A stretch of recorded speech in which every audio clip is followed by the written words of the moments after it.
Tonight at 8 on TNT's Monster Vision. Get ready for the greatest wrestling event of them all, Godzilla Bash 94. Godzilla takes on 9 new challengers. The awesome strength of Gamera, three-headed Ghidra, Titanosaurus, and their manager, Mr. Evil himself. It's more frightening than I ever thought possible. One night, 5 movies.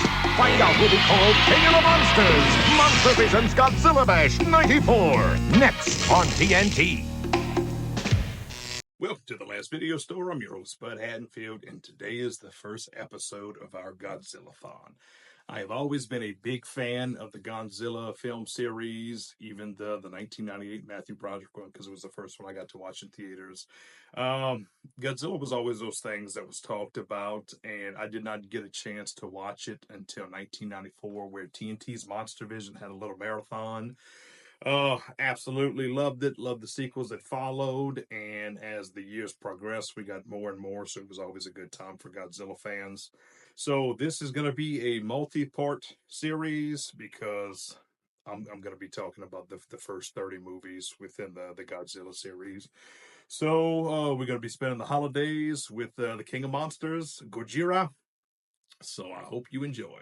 So the Godzilla film series has 35 films, 3 animated movies, and 2 series that I've known of. We had the series that followed the 1998 Godzilla, and we had the one from, it was either the late 70s or early 80s. But the only ones we're going to talk about within this episode is going to be the Showa era, which consists of the first 15 movies, and the Showa era lasted from 1954 to 1975. The first movie we get is the original Godzilla, or Gojira, and it came out in 1954, and it was pretty much Godzilla coming out of the ocean and wreaking havoc like he's known to do. So a scientist has something called an oxygen destroyer, and that was used to take Godzilla out. And at the very end, you see him as skeletal remains in the ocean. A year later, 1955, we got Godzilla Raids again, and this is the first time he actually faces off against a monster, and it's Anguirus. And I don't know how he came back from being skeletons. They have many different theories that he regenerated or that it was a completely different monster. So from 1955 to 1962, we get the third film in the series, which is King Kong versus Godzilla. It's exactly what it sounds like.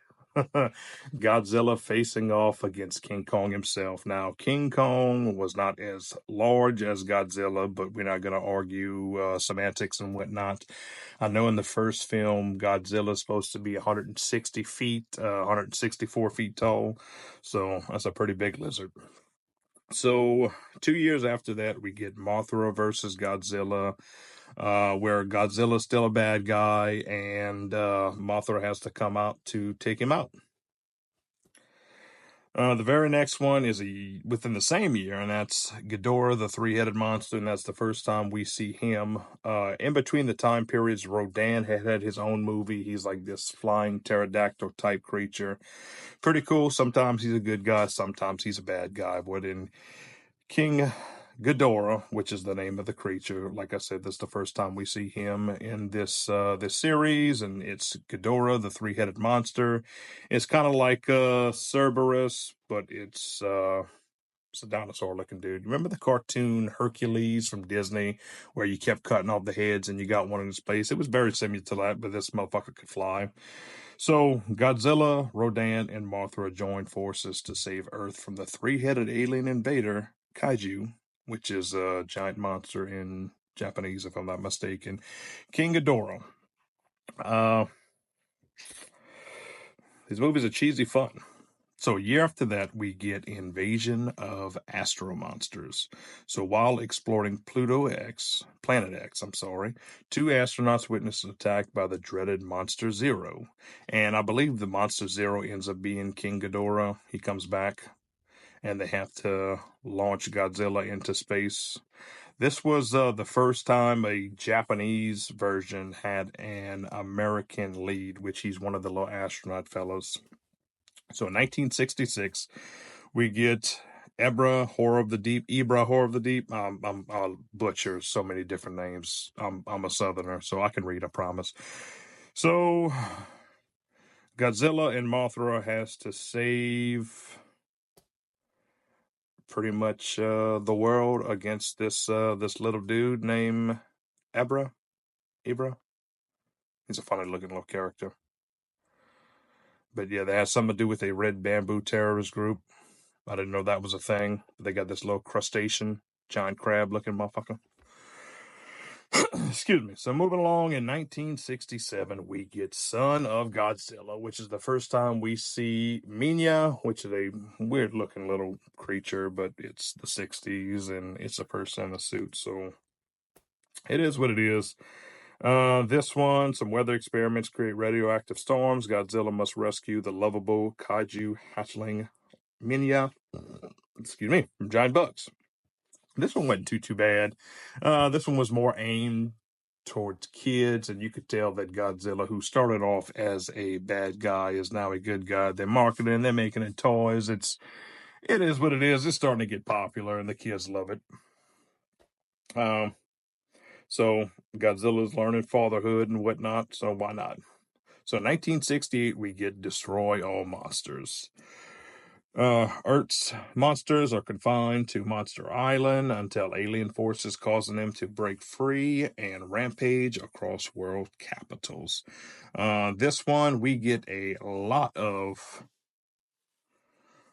our monsters in it. We got King Ghidorah, Rodan, Mothra, Anguirus, Minya, Komodra, Mandra, Baragon, and Varan. We got the giant spider. It's not a bad time. It's a bunch of just monsters fighting each other. It's like a Royal Rumble for kaiju. So next we get Godzilla versus Hedorah. This one was a very environmental film. Like I said, it has something to do with some toxic waste, and they have this creature called Hedorah that's going around turning people into skeletons and whatnot. It's exactly what it sounds. It's very trippy, but it's not that bad of a time. So that one came out in 1971, and sorry if I stopped naming the years, because All Monsters Attack was 1969. Destroy All Monsters was 1968. Son of Godzilla was 1967. Godzilla vs. Hedorah, like I said, was 1971, and we move along to 1972 with Godzilla vs. Gigan, where again King Ghidorah and Anguirus returns, and Godzilla and Anguirus defend Earth from space kaiju summoned by evil aliens disguised as theme park employees. This one was a pretty cool movie. I really enjoyed this one. This one came out in 1972. I thought it was pretty entertaining. So in 1973, we get Godzilla versus Megalon. This is the first time we see the character of Jet Jaguar, and he teams up with Godzilla and fights off against a subterranean monster called Megalon. And we get Gigan also in this movie, so that's not the worst. The very next one is Godzilla versus Mechagodzilla from 1974. And when Earth's hungry aliens unleashed a robotic Mechagodzilla on humankind, only King Caesar and Godzilla can stop it. So Anguirus also returns from that one. And yeah, I didn't care for that one too much, but we're just going to move along here. So a year later, 1975, we get Terra of Mechagodzilla, and Godzilla again must face against the alien-built metallic adversary Mechagodzilla, along with a mad scientist that controls the kaiju, and we also get Titanosaurus. Yeah. So that is the first 15 films within the Godzilla series. Like I said, we were talking about the Showa era, which is probably the cheesier times because it's the oldest, and they took 9 years until they came back in 1984 with Godzilla Returns or Godzilla 1985. and they started stepping it up. They turned Godzilla into a bad guy again for that film, and they kind of ignored all the sequels in between the original one and this one. But we're going to talk about that one when we enter the Showa era.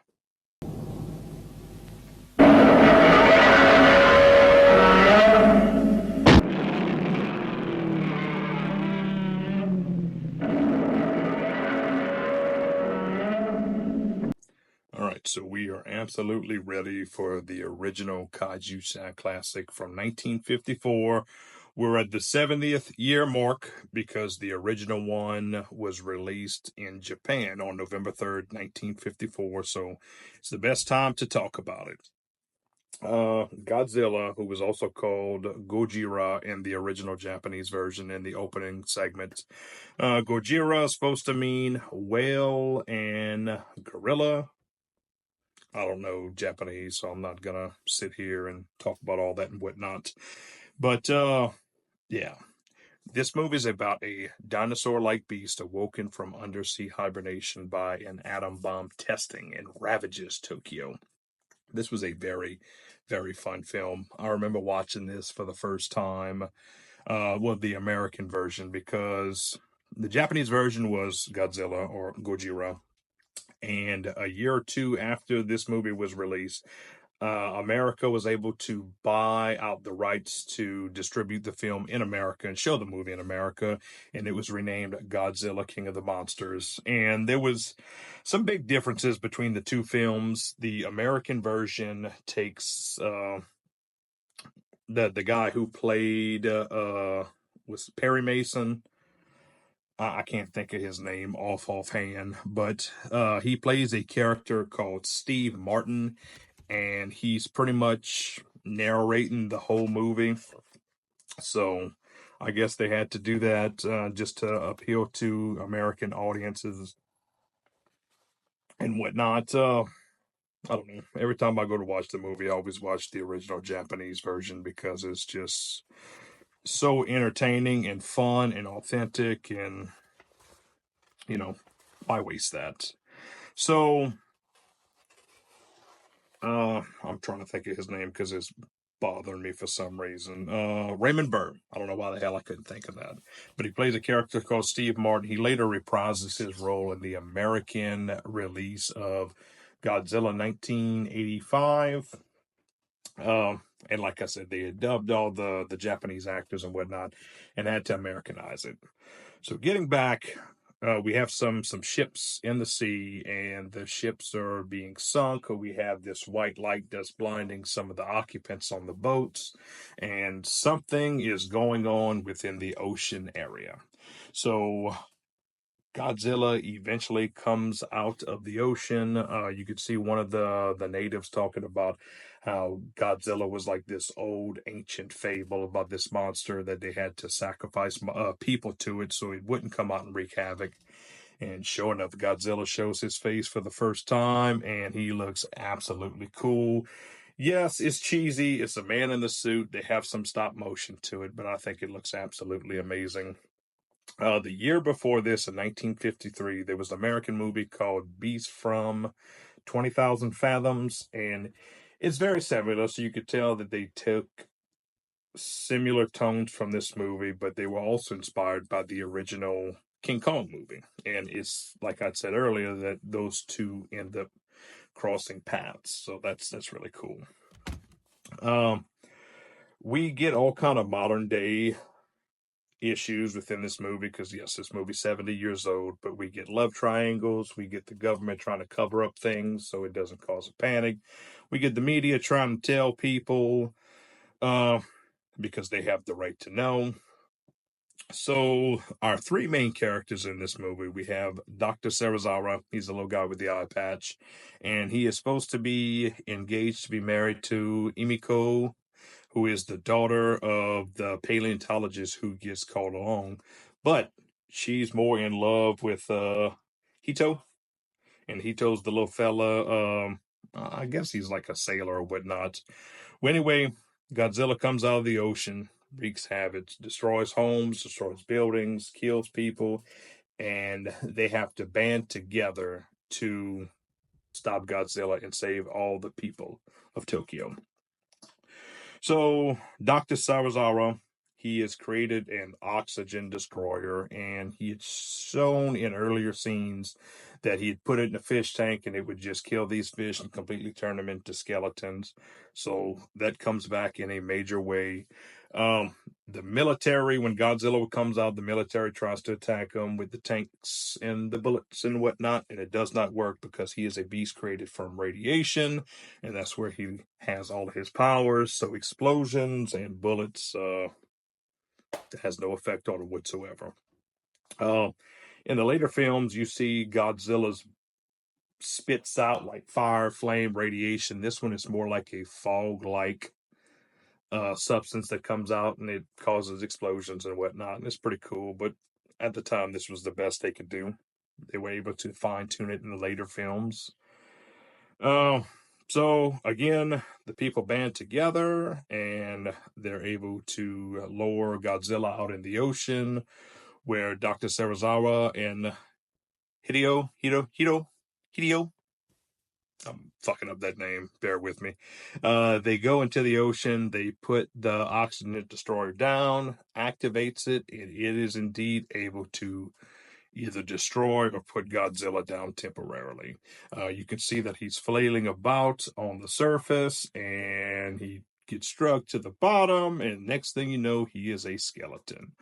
So at the very end of the movie, people are happy that Godzilla's dead, but at the same time, it's like, we still have all this aftermath we have to deal with. It's kind of like the movie The Batman. It's like, yes, the Riddler has been caught, but our town is destroyed. People are dead. We have to go back and, rebuild. And it's quite sad because you could see a lot of emotion in these people.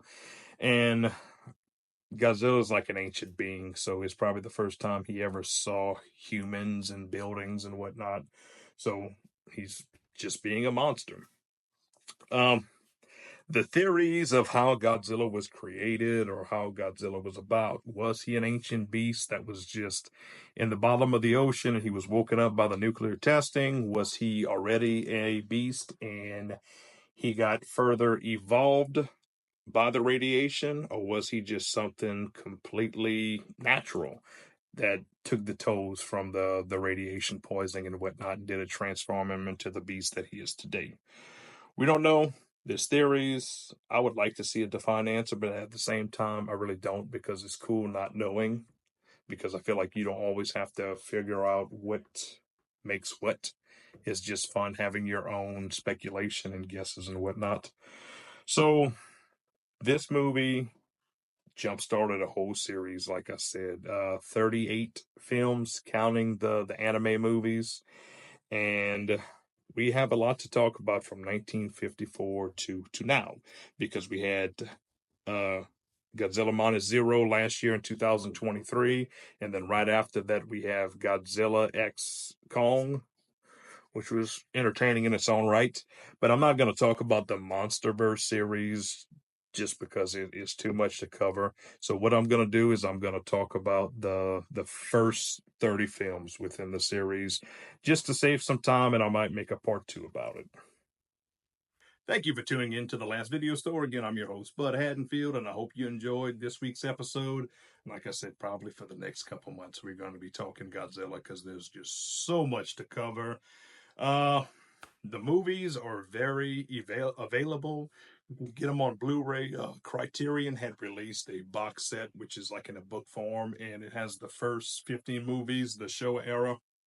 A lot of the movies are out of print, and I have them all on Blu-ray, except for one that I need to upgrade, and it's the very out-of-print expensive Godzilla vs. Biollante. There's a lot of movies within the Toho series and the Kaiju movies, so we're not going to be talking about all those. I might mention it because they're going to be a movie in between some of these series that I just ain't going to have time to talk about. So, hope you enjoy. Please like and subscribe, and I will see you on the next episode.